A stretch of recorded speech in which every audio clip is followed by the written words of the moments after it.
Craig. Today we're going to do a really easy video on changing fuel filter on your Bighorn. This is a Bighorn 400 that I bought July of this year, 2024. This is a 2020 model. It still had the original fuel filter on it when I bought it, and it was fine, but I went ahead and replaced it just because it seemed like it was time. The manual says the recommended interval to change them is every 100 hours or every 12 months, and I think that's probably quite often, maybe too frequent, but that's what the manual says. So the recommended part number from Bighorn is part number 1MQ 139 2010. The filter itself looks like this, the new one. The one that was on there when I replaced it was actually a black part, a little bit smaller, and it was a black body. And I don't think it had any part numbers on it, but you can see this one has the 1MQ 139 2010 on it. It's stamped on one side out, and on the other side, of course, it's got stamped in. So it tells you the direction for the fuel. And then you can see it doesn't have the flared fittings that a lot of the fuel filters have, where you push the fuel tubing on there and then you put a clamp. This one actually has just this little ridge on it, and that's the same on both ends. It's got like this little ridge on it that's where the quick disconnect goes.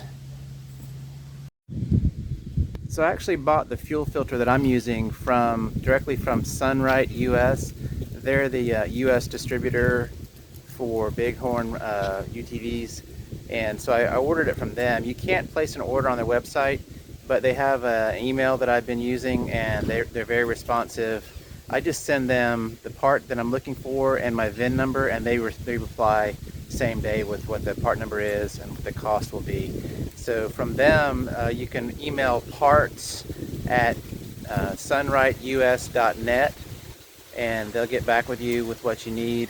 This fuel filter, including tax and shipping, was right around $34.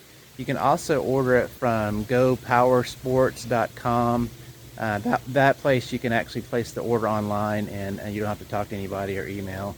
That one I think is $28 listed on their website plus the shipping. So to get to the fuel filter, I've showed this on a previous video, but if you remove the seat, the bench seat, just pull up and slide it forward to remove the seat, and then you'll see the fuel filter pretty easily. There's a line coming right off the gas tank, and you'll see, at least on my model and probably a lot of the more recent ones, they have these quick disconnects. So there's a button on each side, these little gray buttons. You just push that and then you slide it back to pull it off, and there's one disconnect like that on each end. And so as I mentioned, you'll just want to connect it so you've got the in coming from the gas tank and the out going to your carburetor. Pretty simple. So after you change out the fuel filter and you've got the new one installed, you can turn your key to on to pressurize the system. Make sure you don't have any leaks, and then I would go ahead and start it up before you put the bench seat back on. Just make sure there's no fuel leaking out from either one of those quick disconnects.